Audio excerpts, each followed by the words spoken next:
think we're live. Hello, welcome back to the Chinese Medicine Podcast. I'm going to be talking about health in the seasons tonight, this evening. It's evening where I am. So, just going to check a few things. I've got a couple of little announcements to make before we start, getting right into things. One is my apologies. I have a little personality test that I have online, and I also need to put this onto Instagram as we speak. So I'm just going to. There we go. My air conditioner's just making that sound. Just need to make sure this is working. So I'm just going to let people jump into the stream and check that everything's working. This is what happens when you're just a one-man band, a one-person, a one-woman show. So let me just go onto my own channel and check it. So I wanted to apologise that test went down. It was completely unknowns to me. And then when you're speaking to people from the stage, speak to one person. Comes an ad for my own thing. Let's just see if it sounds right. Awesome. Okay, it's working. That's good. So I'm going to just jump right into it today. I feel like it's the night because I've made it really dark in here. But it's almost the night. It's almost 5 o'clock. So let me, I did say I was going to start this stream at 5 o'clock. So this is just kind of the, what do you call it? The music. Ding, ding, ding, ding. Before we start, I'm just going to get this. I haven't gone live on Instagram for so long that I almost forgot how to kind of do it. So I'm just going to set this up. Make this just a tad bit closer so I can interact with people that way. Let's check they can see us.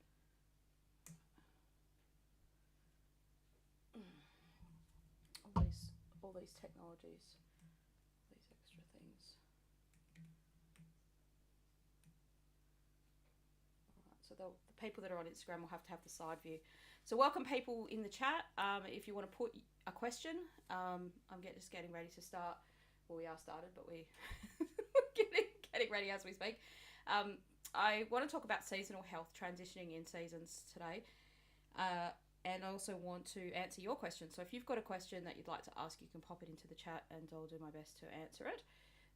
That'd be great. I've been trying to find a time that suits people in the UK as well as people in the US and myself in Australia. So hopefully this is good for those people because there's been a few times where like 9 a.m. in my time is about 9 p.m. USA time. And so that's not great for people in the UK. I think it's about 3 a.m. their time. Anyway, so let's get on with it. Let me put this on. I guess that's as good as it's going to get on that way. Checking connection. So yeah, put your questions into the chat. So hello people on Instagram. Just welcoming you here. So if you'd like to join us either here or on YouTube, you can ask a question through the chat function, and I will do my best to kind of answer the chat. So I want us to firstly start with seasonal transition because no matter where you are in the world, you're transitioning in seasons right now. So you'll be either going from the cold area, the cold time to the warmer time, or vice versa. So this is a really good time to think about a few things before it actually happens, right? Before it actually starts changing. And this is where you start to think about those changes. So particularly if you're in Australia, we're going to start with that one because that's where I am and I can't help but notice the environment. But this is also relevant to you for this one thing. So one of the best things for spring is it's a season of doing new stuff. So if there's been things that you've been wanting to do in your life and maybe you've tried them a few times, like you've tried doing it and failed it, or just not gotten the results that you wanted to get, or it was just hard, or it was arduous, this is a good time to start that kind of a thing again.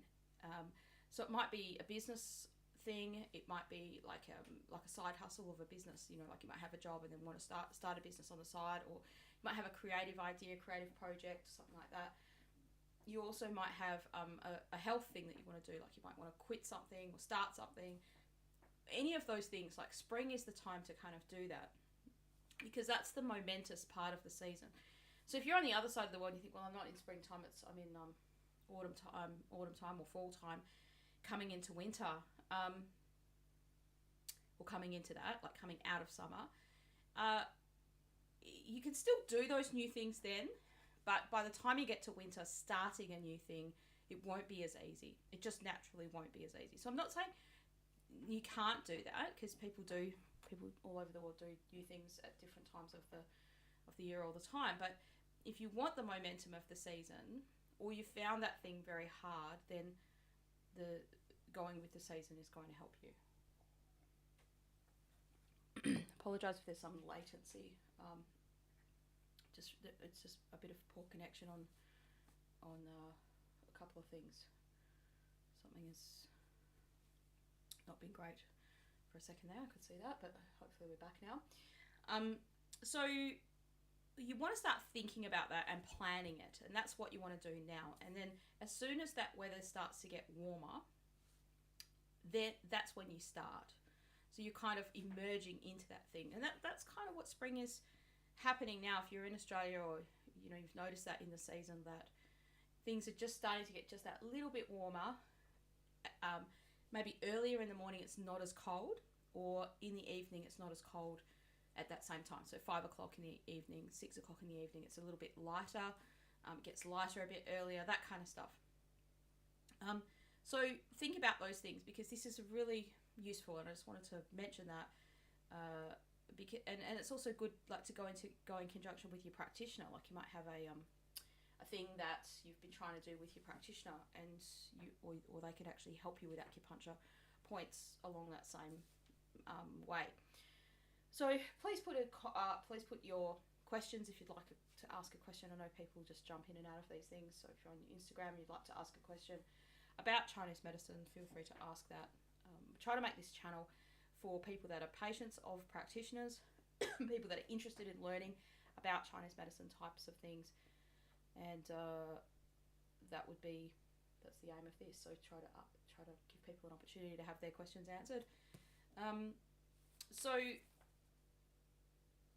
Yeah, that's one thing I wanted to mention. What was the other thing? The other question we were going to talk about? Usually, once I get started, people ask their own questions here. So let's think about foods that we can have in different seasons as well. So maybe if you're in the chat, you can say where you are, what hemisphere you're in, and I'll start with that one. Like, are you in coming into winter or coming into summer? Like, not coming into, but coming into autumn or fall, or coming into springtime. Maybe we'll talk about that, the emotional stuff of that fall or autumn time as well, because like doing new things belongs to kind of springtime. So what about autumn and fall? What kind of relates to that? So a part of that season is a letting go, right? So metal is the element that relates to autumn and fall. We're just going to call it autumn because that's where I'm from. If you're in the UK, I'm sure you call it autumn as well. I can't imagine any people in the US up at 5 a.m. watching this stream, so we'll just keep it to autumn. I think the leaves lose, the trees lose their leaves. This letting go. And if you think about hibernation and getting ready for winter and storing up things for winter, that storage up, you have to let go of some stuff to make some room for that storing up, to make sure you store up the right things.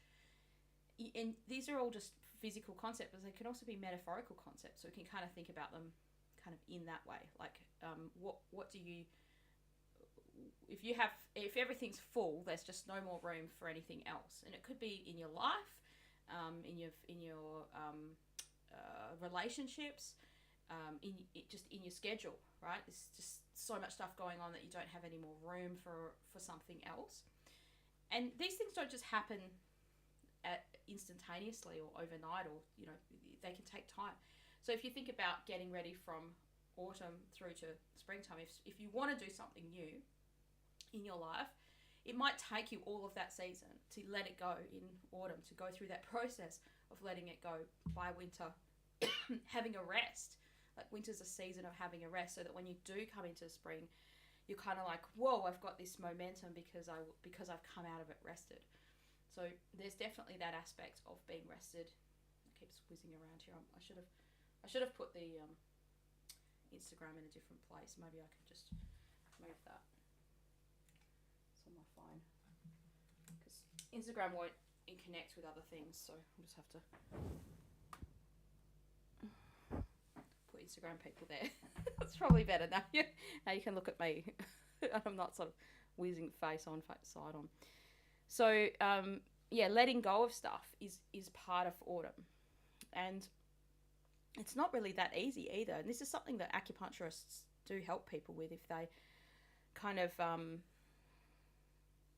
have a situation where, oh wow, it's just said YouTube's not working properly. It's not smooth enough.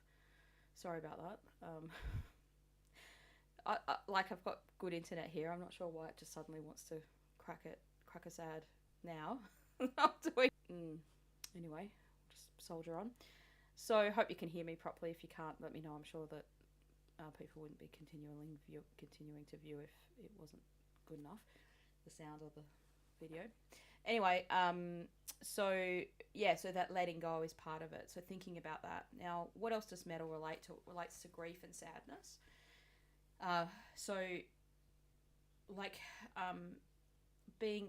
Making space for that to happen is also part of it. Like, so you might have something that this is getting a bit more psychological here. Somehow you know you need to deal with it, but you haven't dealt with it, and there's probably going to be a bit of grief and sadness to go with that. And it's easier just to not deal with it. Let's not think about that. Let's not deal with it. There's different forms of psychology. Some think, oh, we've got to dig up all this stuff in the past. I don't think that's necessarily a healthy way to deal with things on the regular, because you'll be constantly dredging up stuff that may not be relevant to you. But if it's become relevant to you, and you'll know it's relevant to you because it's come to you, like you've thought of it. You thought, oh yeah, I should really deal with that, or something has happened. Maybe a situation has happened that's kind of reminded you of that old situation, and you think, oh yeah, maybe I haven't. Like maybe you got angry, and you didn't realize there was that emotional relationship there. So that's part of the autumn is actually going to be helping you to do that. If you think about seasons in terms of like yin and yang, like yin is starting to grow in autumn or get bigger, like it's coming. Winter is this most season of yin, and yang is starting to grow like in towards summer, where it's at its utmost in summer. So it's the same as like a day and a night. So think of it as a day and a night, right? Like you don't naturally usually think, oh, it's midnight, I'll get into something new now. I'll get into this project. No, like you'll really be getting into a project as it comes into midday. And that's sometimes where, you think, oh man, I just feel like I only just got into this and then the day's ending. Has that ever happened to you? So that's also like a season. That whole day is representative of, the 4 seasons.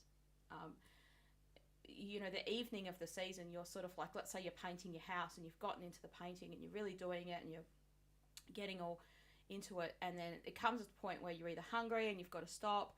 You're tired in a way you've got to stop, and you think, oh yeah, I'll come back and do that tomorrow.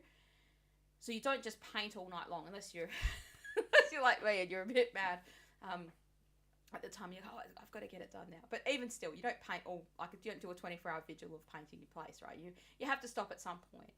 And winter is kind of that. So it's okay to stop. It's okay to have a rest. It's okay to have a respite. To take you're almost taking a step back so that you can take a bigger step forward. You're allowing your more time to sleep. Like that's a big part of it. So sleep should be like way more in winter. So that then when it does come time to this spring, that you emerge into it. So feel free to put your comments or your questions in the chat. Welcome to people that have just joined in on Instagram and people that are joining in by YouTube. It doesn't have to be about this topic. You can have your own questions about your own topics. And also you can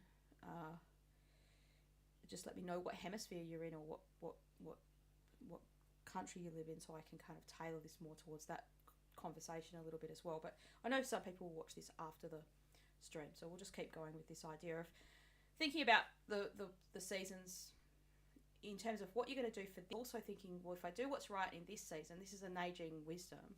It talks about doing what's right in one season makes you suit the following season. And if you don't do what's right in that season, you won't suit or, be ready for the next season. And it also warns about hating the season. So it kind of, talks about that's that emotional thing of, when you meet people and they're like, oh, I really just hate winter, or I really hate summer, or, maybe you don't love it, but it's not actually healthy for you to go around and say, I loathe this and I'm not happy with this. There are different body types and constitutional types, and it's also a big part of, if you're a bit unhealthy, you are not going to suit certain seasons more easily. Like if you're overweight, you're not going to feel more comfortable in summer because you've got all this, extra protective layer of warmness around you. Whereas you may feel more comfortable in winter because you do have that protective layer around you. So, your body shape and your constitutional type, and also the illness that might be happening to you can affect us physically. And that might make us more uncomfortable or less comfortable in certain seasons, but it certainly shouldn't stop you from getting into this flow of preparing yourself for the season. I really like talking about this topic because in our Western culture, it's really something that we kind of have the expectation that everything should be the same in all seasons. Like, you should just soldier on and be busy and do what you do. And it kind of, I don't know, it's not great for your health. It's really, it doesn't give you any time to process and to sleep more or to get ready for things. Okay, now when it comes to summer, so we haven't really talked about summer. So if springtime's the season of doing new things, you should be exercising in spring. There should be movement-based stuff. So you've come out of a season of not moving around too much because you don't want to sweat in winter, because that would make you more vulnerable to the environment. We can go into more details about that if people want more info about that. That's part of it. So if you don't shed those kilos that you may have put on in winter, you're not going to feel comfortable by the time summer comes. So this idea of like getting in shape, people naturally think of that, and that's a healthy thing to do, to think of getting in shape, getting fit. So whatever it takes. Now, if you're super unfit and you haven't done very much in your life so far, or up to that point, at maybe you were fit in the past but you haven't really done much, don't push yourself super hard and think, oh, I'm going to, do crazy exercise levels of intensity. Do it in conjunction with your own healthcare practitioner and all that kind of stuff. But even if you just do walking, you're going to feel a benefit from that, and do what's appropriate for you. So walking is good. If you're walking in water, you can start to sweat more as summer comes. That's the thing to remember. So you can start to open, to loosen, and yoga is really good and things like that. I don't think Chinese medicine thinks very highly of things like hot yoga, sweating yoga. I think that's too much, Bikram yoga, for your body. And certainly if you don't finish that yoga with a cold shower and stop that sweating, that would be quite detrimental to you, because you'll be losing too much fluid, and that will dry you out and make you more susceptible to aches and pains and things like that as well. Although in a warm room is definitely going to be easier for people with sore joints and things like that. And I've often done the yin yoga in a warm room, I've done that Bikram yoga once and I never went back. Because I was like, I just wanted to try it. It was super popular at the time when it came out, and then I was like, oh, I'm not going to keep doing this. It was quite intense. So if people have a question, please feel free to ask it. If you're on Instagram, you want to ask the question, I'm trying to keep looking at that page so I can see if there's anything there. And you can also ask a question on the YouTube. So that's kind of the idea of seasonal stuff, right? So you shouldn't live the same way in every season. That's the basic point. You have to let your body have these transitions. So if you think about that from the day to night, night to day, and then just stretch that out in one whole year, that would kind of be the idea. So you need the least amount of sleep in summer and the most amount of sleep in winter. I think I think the video is going down on YouTube for some reason. I don't think it likes me having Instagram on and YouTube on at the same time. So I just apologise for that. I'm sorry about that. Hopefully it's all good. Another book that's really useful for you, if you're, I've mentioned this on my channel before. It's called Healing with Whole Foods by Paul Pitchford. Because there's a few different aspects of this book. Now it's a huge, massive book. It's got lots and lots of recipes in it. It's not all about Chinese medicine. So there's a few things that don't line up with Chinese medicine. I always mention these little caveats for this book. One is he loves veganism and vegetarianism, and if you listen to my channel, you will know that that's not the Chinese medicine way. Although you can eat those foods, but that shouldn't be an exclusive diet to be healthy. Like, we can't consider veganism and vegetarianism truly to be healthy in Chinese medicine. You can watch my videos on that if I've just offended some vegans and vegetarians. So that's one thing. And he errs on the side of colder foods, raw foods in this book sometimes as well, and that's typically that macrobiotic thing. So he doesn't sort of shy away from that, but he has plenty of cooked foods in there as well. There's also big sections in this book on the seasons and thinking about the 5 elements from those perspectives. So the transition time is more, you more need to think about things in the transition time than because then you'll suit the end result. So you've got summer and winter as the yin and the yang, like summer being the yang and winter being the yin, and the other two are about suiting that, gradually getting yourself ready for that. And then if you're in the other side of the world to me, and you're coming into your winter, you're kind of gradually reducing the demand on your body. So you wouldn't just stop exercising, but by the peak of winter, you wouldn't want to be exercising that much, exercising that much. You'd want to be, reducing that down to something that's not sweating as much. All right, any other questions? If people want to ask a question, now's the time to do that. It's super hard for me to know what's a good time to do these streams. One is because I don't know what my time slots, my schedule's going to be like sometimes. And if I plan to do it, I had the time to do it today. And the UK people have been asking me for a time slot to suit them. Okay, the next thing I wanted to just mention, another little questiony thing. Someone asked me a question on the channel recently about spleen chi deficiency and blood deficiency. Can they be causing each other, or can that be part of it? Can it be a pattern? One causes the other, or the other vice versa? And the answer is yes. And I made a big video on that, so that's going to go up on the channel soon. And the personality test that I made, I had to make a whole brand new one, because what happened is, so people have been signing up for that and jumping into the emails, and you would have gotten an email today to remind you, or to let you know, with about half an hour's notice that I was going to do this stream.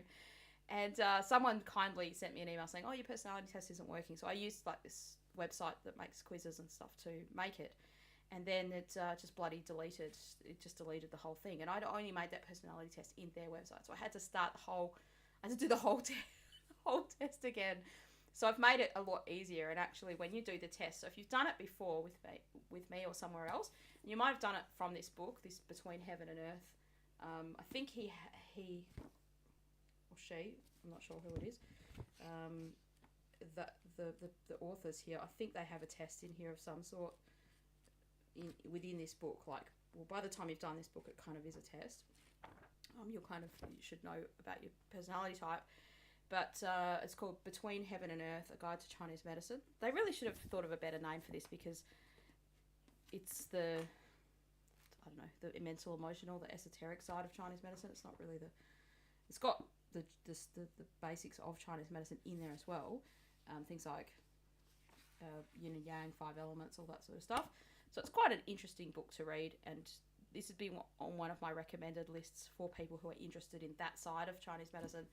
And you just, you're a patient of a practitioner, and you're just interested in learning a little bit more. So, so what I was going to say is I've redone that test, so you can actually do it again, and it'll give, this time I've done it like a little chart. So at the end, you'll have column totals. Now, with this test system, with this idea of personality types, you don't have just one type. No one is just like one, because we all have the different 5 elements within us. We all have those aspects, but you'll have one type that's more dominant than the others. And then most people will have another type that's also pretty dominant. For some people, it's almost neck and neck with 2 types. And then one type is maybe less prominent, or, you'll be able to see that with that test, because it gives you a score for all of the elements to be able to see that. Another person I'd recommend on that topic is, I forget the thing, the podcast name, let me just think of it. Alchemy Acupuncture, something like Alchemy. It's a podcast on, they don't do a video, they just do audio on Apple and that. And Lita Herman, I did a interview with her on this channel, so that'd be interesting to go and watch that. And she's got books and stuff that she does, and they do courses and all sorts of stuff on that. So it's much more detailed. That's her specific area, very specific about that, and that's really cool if you're interested in that kind of stuff. All right, so answering question time. If you have a question, pop it into just going to check my emails, because I did say people could email a question in. But I didn't really give people much notice this time, which is fine. My bad. That's what I do. And there's heaps and heaps of questions that I kind of need to answer from the channel. Anyway, so please feel free to pop in a question in the comments if you've got one and you'd like to know something.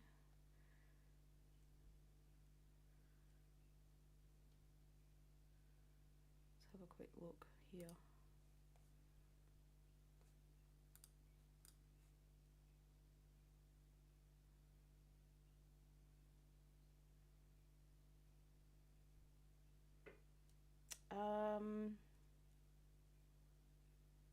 Yep, just looking at this.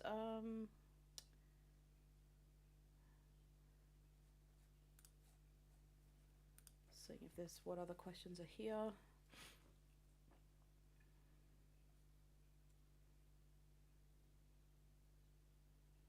Sometimes people just put a comment, and I'm not sure if it's they're just commenting about what they've done with their, trying different things.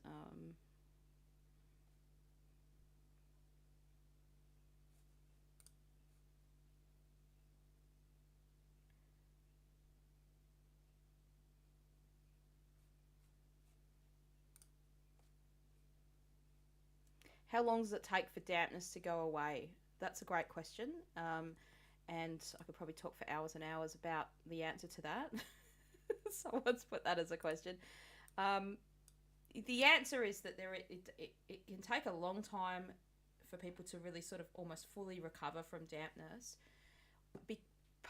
Primarily because dampness comes from food, like it comes from your diet, and it could be a process of working out what's irritating you, and at the same time strengthening your gut so that it's kind of repelling the ability to create that damp. Very basically, you want to think about dampness as too much yin and not enough yang. So too much density without that transformation, like that yang has to transform it. So if you're very deficient, or you've got that spleen qi deficiency type of thing going on, you've been told that you've got a kidney yang deficiency, like often these things are common TCM diagnoses, then you need to over time look after your digestion, because it's going to be taxed, or it's going to be required to heal that other deficiency, to heal that underlying deficiency. And the best thing I could advise people to do would be to start using ginger in your food, in your tea. Have ginger tea. Ginger's often used in different formulas. And there's two kinds of ginger that's the same plant. It's the fresh ginger that you buy from the supermarket. And you can actually cut that in slices and dry it, or buy the dried ginger. It's called ganjiang, G-A-N, ganjiang. So I was recently helping someone who was overseas, a friend, a relative, and they had like food poisoning kind of a thing, and they didn't have the other herbs that could help it. And I said, they live in an Asian country, and I said, if you could just get ginger, that would be the first thing like to do, is just get some of that dried ginger and make a tea out of it. So ginger has a really powerful drying, warming effect on your intestine and kind of like healing that. And the fresh ginger has much more of an action on your stomach itself. So including that kind of helps strengthen that, which helps buffer that. Got a question on the thing. Okay, so someone says maybe a question that is already answered. Okay, great. Okay, so I'll just read this out. This is from the Instagram. Gala says, hello, maybe a question that's already been answered, but can I know which one is the most dominant element in myself using a book, sort of self-diagnose? Yeah, thanks for the great content. So, yes, you can, in a way. The way I constructed that test that I did, now I've created that test. Everything's made up. People who wrote this book have made this up in a way. Yes, here it is. So there is a test here. This is very similar. So in this book, I don't know of any other books. I'm not endorsed by these people either, but I'm just going to bring this closer to the screen. So you can see they've got these little things, and there's sentences that sort of relate to you, and you write in there. It's very old school, because this is when was this book? Actually these guys have a website. I'm pretty sure it was these guys that had a website. The test used to be free, and now it's behind a paywall, which is part of the reason why I made my own test, because I just want to give people access to that. So this is actually a lot. It's actually like 4 pages of these questions. So for instance, I'll give you some examples. Like it just says if it's typical to me or unlike me, you put a plus or a minus in those things, right? And then each one of them relates to A, B, C, D. So, for instance, one of the A ones is, like you would say, it's typical of me, or it's unlike me, to be content with a few good friends and minimal social activities. So if that relates to you, you would, plus or minus that. Like you basically do that. And then what you do for each category is you add up the pluses that you've got for each one, how many, because this is the same number of questions, I think, in each section.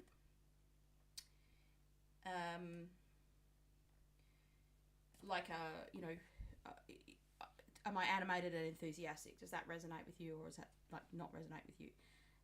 Enjoy the pleasures of my senses. Openly share my innermost feelings and desires. I can already see that C would relate to heart or fire. So there's physical ones and there's psychological ones, and then there's and then you basically answer some of these other longer questions, and then they talk about finding out your type. So it is in this book to do this test, and it's under this section called Who Am I? And you kind of go through that. A lot of people just want to go bang, bang, bang and find something out with those, online tests. And I think I mentioned this when people sign up for my test, like that they're useful. That's a useful way. It's like one piece of the information. But this discovering the type of who you are is quite tricky if you are out of balance with your type, because that's where a practitioner comes in, because they would know what that exaggerated look of that would look like. And I discussed this with a colleague that I have in Perth who is primarily trained in 5-element acupuncture, and that's what she does. And she said it can take sometimes 2 or 3 consults for some people for the actual diagnosis to be confirmed, because it's almost like these things are in health. If you're in health, this would be right. But if you're in disharmony, then things might be exaggerated. Like, for instance, one of the traits of an earth element type is to be really nurturing and really family orientated. So they're good at relationships. They're generally like a peacekeeper type of person. They dislike conflicts. So that's healthy and that's natural, right?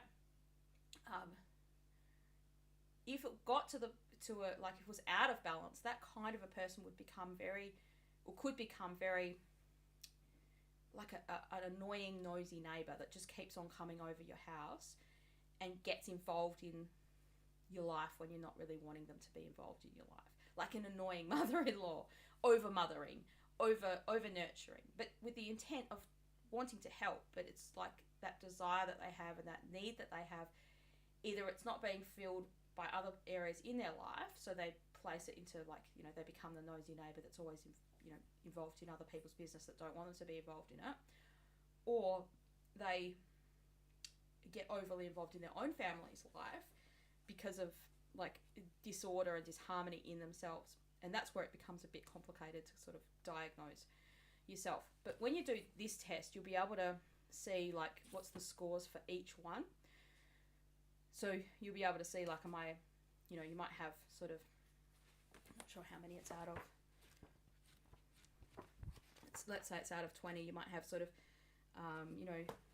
15 for one element, and then it might be like 12 for another element, 12 out of 20 for another element, and then you might have 3 out of 20 and 4 out of 20 for the other element. So it means you do have some aspects of that would be normal, but they're not strong. They're not as strong, as dominant. So hopefully that answers your question. So that's Between Heaven and Earth, A Guide to Chinese Medicine, Harriet Benefield and Ephraim Korngold. And when I went through my series on my channel, I told people about this book up front because that's probably the best place to get the information from. The other way of diagnosing it, actually, well, there are other ways, but one of the ways is the alchemy podcast people, Lita and her colleague, I think her name's Jane, I forget, sorry if I got that wrong. They said they diagnose it by watching people walk. So they send them a video and they can tell because you have a particular way of walking, whether you're swinging your arms. It's stuff that would be unconscious that you wouldn't notice. And that's how they do their diagnosis, like from the outset. So they kind of use that to look at that. And they said that people could, when she did my podcast, she said people could contact them, like email them the walk, and they'll let them know. So because they're really interested in that kind of stuff. So you could just contact them through their podcast and see if you can get some information that way. All right, I'll be babbling on. Does anyone have another question that they would like to ask? It doesn't matter if you think there are dumb questions, but if you're not sure, it's okay to ask it. If you think it's too simple or you're not sure about it, I prefer people not to mention their own personal circumstances, because I don't want to breach people's. I won't be breaching your privacy, but I don't think you should talk about your personal stuff. So if you've got a question like that, just say, "Oh, friend has this," or I can't give individual health advice, is what I'm trying to say, because of various reasons. But I also don't want people to sort of. We talk about things theoretically, like how would Chinese medicine kind of think about this kind of stuff. So, yeah. So someone also put with this damp question, which is really interesting because this was on my video about damp heat. They said, can you recover from damp heat without any treatment? Yes. So especially if it was like, what is food poisoning? That's damp heat. Like that's the crux of damp heat. Like you go overseas and you get a dodgy belly or something and you have vomiting and diarrhea. Like that's truly damp heat, and your body will resolve that, hopefully. Now, some people have a lingering pathogen kind of situation after that. It's like it damaged them and they never fully recovered. They were like, oh, ever since then I've had this bit of a dodgy tummy and I couldn't eat as many different kinds of foods as I could. if that starts to happen, you want to get treatment as soon as possible with a practitioner, with a Chinese medicine practitioner, because there is stuff we can kind of do about it, and it's a lot easier to treat it then than for it to be lingered 2 or 3 years, and then for you to sort of forevermore have like a bit of loose stools, and then that will end up getting looser and looser probably over time, and showing that your digestive system is weakened, like your spleen and stomach might be weakened. So like yes, it is possible to recover without any treatment. For chronic dampness, the treatment would have to be like like, I'm not sure what you mean by but this person means by treatment. It would have to be removing the foods and changing your diet. That's a treatment. Like, we would consider that a treatment, but whether you consider that a treatment, I don't know. Like, if you have foods that are causing you damp problems and you don't do anything to make your body stronger, and you just keep on having those foods that are making you damp, it possibly won't just go away by itself. Another cofactor to remember with dampness relating to the spleen is worry. So the emotion of pensiveness or worry, overthinking. So some people find if they go through a period of overthinking and worry, a troublesome time in their life, that their digestive system really suffers then. But then when that troublesome time goes away, or they can work on that, then their digestive system resolves. It's easier to handle different foods. So that could be something to consider. It might not need treatment itself. The treatment might be not needed when the cause is removed. Right. Cool. Awesome. Oops. I don't know what I've done there with my thing. Oh, just checking the messages there. I don't know. The lighting here's not so great because of. For the Instagram, it's making me look like I've come on fire somehow. It's just picking up the the red lipstick and the red hair there, whereas the other one isn't doing that. Anyway, I'm not on fire. All right, so we're probably going to leave it there for today. I don't really have that many other things I particularly wanted to talk about, but I just want to give people a chance to jump on and answer their questions. To answer your questions. I need to find a better time to do these things. It's probably usually when I'm sleeping. The rest of the world is awake. Awesome. So keep enjoying Chinese medicine. Hopefully you're feeling good about the transition of the seasons. This is such a great time to be able to do those new things and to get the benefit of it's a massive opportunity if you're think about that in terms of going with the season to kind of do those things. So hopefully if you're in Australia, you're thinking about something, emerging into something new, and let the force of the season kind of be with you. That's kind of the idea. Awesome. All right. So a few new people have joined, so if you want to ask a question, now's your chance to do it. Otherwise I'm going to close this down. Close down the stream. We're just talking about answering people's questions about Chinese medicine and whatnot.